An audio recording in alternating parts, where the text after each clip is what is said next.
Welcome back. Monterey County Business Council's open for business. Monterey County's really open for business. There's lots going on, and we're going to learn about a great deal of it right now from one of my favorite people, Mr. Dave Spaur, Economic Development Director, Monterey County. Welcome, Dave. Well, thank you very much. So we haven't seen you on here for a year or so, so it's... I've been hiding. You've been busy. We've been very, very busy, probably lack some of the resources we really need. So schedule's been tight, but we're accomplishing more.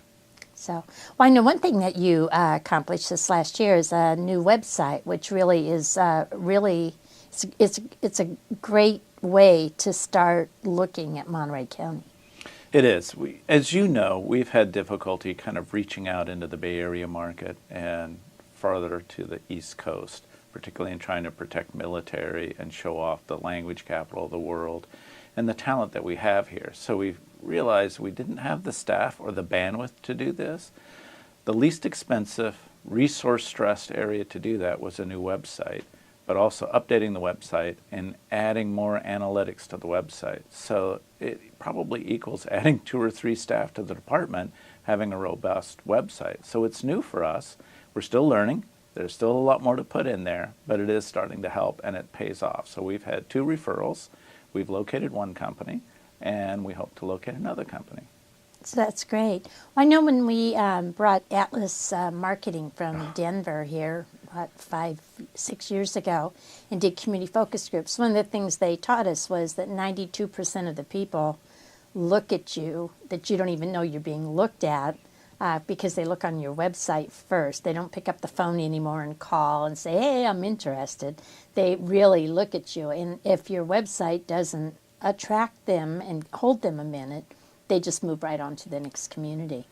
Thank you for doing that. That was a very painful experience for us. Atlas Marketing is brutally honest. They work with a lot of the top-notch economic development organizations across the United States. And they're correct. The site location consultants will go to the website and you might not even hear from them. And 90% of the companies you want to attract get screened away from you and you don't even have a chance to talk to them.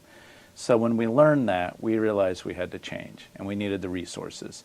So we lobbied the Board of Supervisors. They gave us a little allocation of $25,000, and that was enough for us to start the rebuilding process.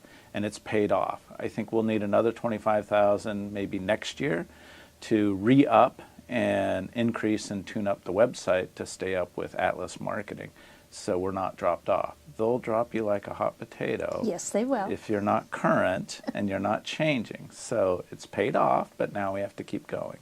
Well, good. So you've been here, what, 4 years? Yes. It seems crazy. Seems like 40. Well, I've known you probably 25 you have. or 30 yes, of those, you right? Have, right. So I think we were really fortunate when you came here because you brought a wealth of experience and contacts throughout the state, particularly. And the uniqueness, I think, of this area, and we were It is unique. talking to Dino before, with a large military presence and also a very large community that loves the environment and not wanting change, and Yes. a large arts community. Oh, yes. Very large. So we have kind of some different segments that sometimes are not totally compatible, but in the long part, if you look at it, they should all be able to live here and coexist and everybody get along, and we provide jobs for our kids. You know, I think that is one of the unique characteristics of Monterey Bay, and particularly our county, is that they all do coexist. Sometimes they feel like they're at odds. But if we were to pull out arts and culture and separate it from tourism and hospitality or military or agriculture, the real economic impact, I would think, would be over $1 billion because of the music festivals, the different art galleries we have, but the artists that reside here, the creative people that do music for not only TV, but feature films or scores for other media, is just incredible. But we never add all the pieces together and tally it and then put that into a story and brag about it. People in Monterey do not want to brag. They are proud, they're very intelligent, they're very successful, and they're very quiet about what they do and how they conduct their business. And it's similar to how agriculture is. It's big ag, billions and billions of dollars. It's very, very quiet. The military is very, very quiet. $2 billion industry, stretches around the world several times, but is very quiet and very proud. Well, and I think also because people come and go from here, so it's not you've got a small hardcore group, professors and people who've been here for a long time. But for the most part, the military, we'll take as a good example, they're here for 2 years or 3 years, and then they move on to another posting. So a lot of them come back. They do. And, I remember we came here Hal came here in 1977 and said, I just found where we're going to retire. And sure enough, we did. But we were some of the fortunate ones who were able to come back and to be able to afford to live here and to raise our kids here.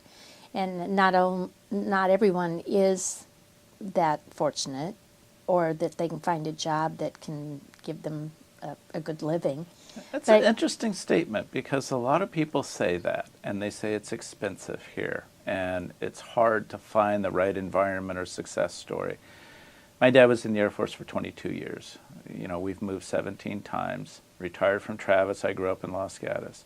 When I came here for this position and met you and got introduced to everybody else, I felt as though I was home. Military people, very welcoming, very supportive, pitch right in. Everybody is headed in the right direction. They understand what it takes.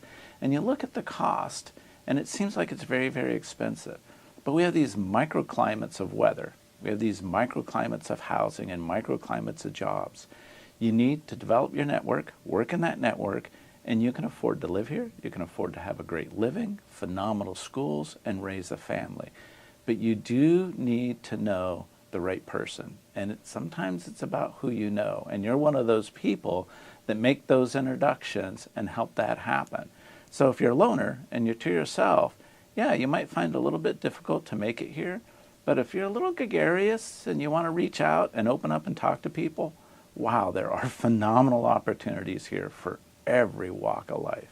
Well, a year or so ago, I was approached by a gentleman moving here from Washington, D.C., and he had remarried, and his wife was coming here as a military officer, and he was looking for work. So I gave him some advice. He took it. He came here, got his kids in school, and then he looked for work.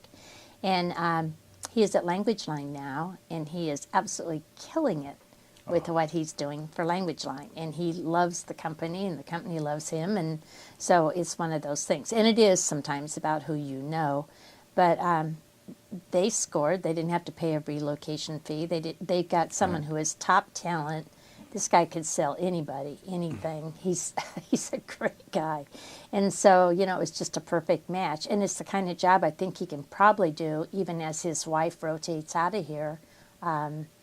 They will be able to go, and he can probably still stay with that company if it works out. So it's kind of nice to make those matches. And, you and I are both probably pretty good at it. We're able to connect people. Listen to something here and something over here and go, well, maybe there's a way to make a match. So Everything is business development. It is. I had a neighbor that is an independent consultant and does weather for the shipping industry. And he doesn't forecast out any further than 3 weeks.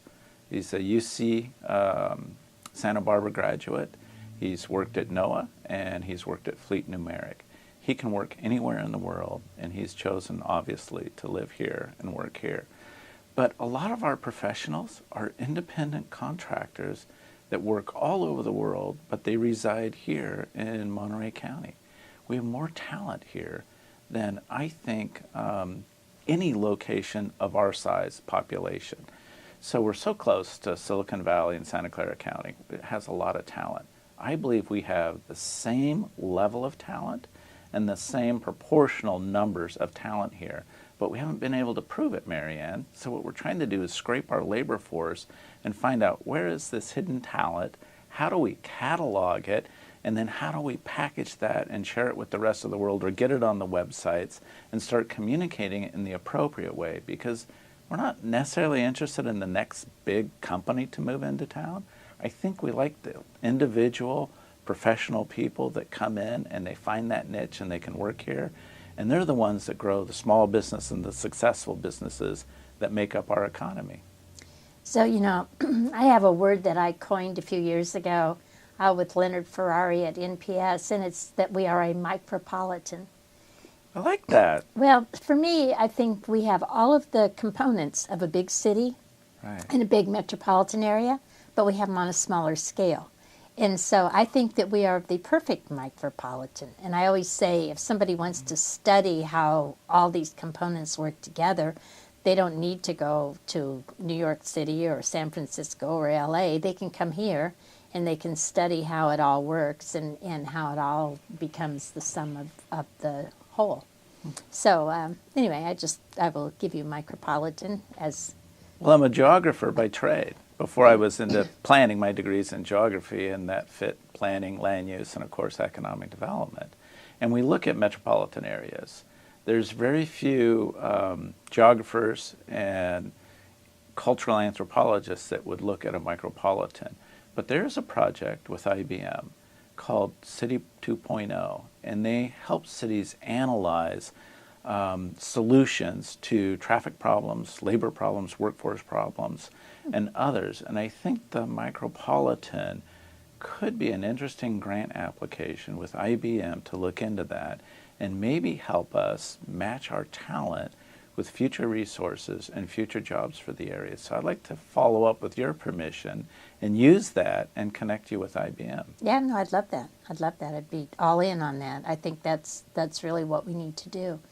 If you look at the fact that we've got some world-class institutions here of learning, of higher education, then we've got the ocean, and we've got the salad bowl of the world, and we've still got a fair amount of manufacturing here, which is pretty amazing given everything else that's going on. But we've got language, we've got culture, we've really got it all. I wanted to share with you, we honored Sierra Instruments out of Ryan Ranch on Friday night. And John Olin, who was the founder of the company and is still the chairman of the board, said that they are the second largest exporter out of Monterey County after agriculture. Incredible. So gas flow meters. Wow. And they have 90 employees. And I think then we honored Advanced Onion, and he's got 88 or 90 employees. So I think, if you look at kind of what our sweet spot is and what we cater to and who we are as a community, that's just about the right fit for us of somebody that's maybe 50 to 150, 200 employees, and that they are not big water users, that they have a lot of educational intelligence, and they have a lot of technical skills. And so it really takes everything that's good here and puts it together. I think that's a great example. So every employer is looking for talent. We have 91,000 students in higher education, post-high school, from Santa Cruz to Monterey, so the Monterey Bay. They're currently in school and working on a degree, and that means 25% of them each year graduate. We have a phenomenal workforce that's ready to go to work. It's the process of matching them to the employers, and there seems to be a little bit of a career job placement disconnect on where all that could come together and be focused and centered that could get the employers and the talent matched correctly. Have you thought about that and what solutions might work for us? I have, so you and I can chat about that offline, because it's kind of a long idea that I have. But I think, there is a way to do it. And I think there's a way, as you know, we started the career readiness testing, and we went through an academy. Joyce Aldrich, who worked for you in workforce development, and I attended for a year, and we got Monterey County registered as a work-ready community.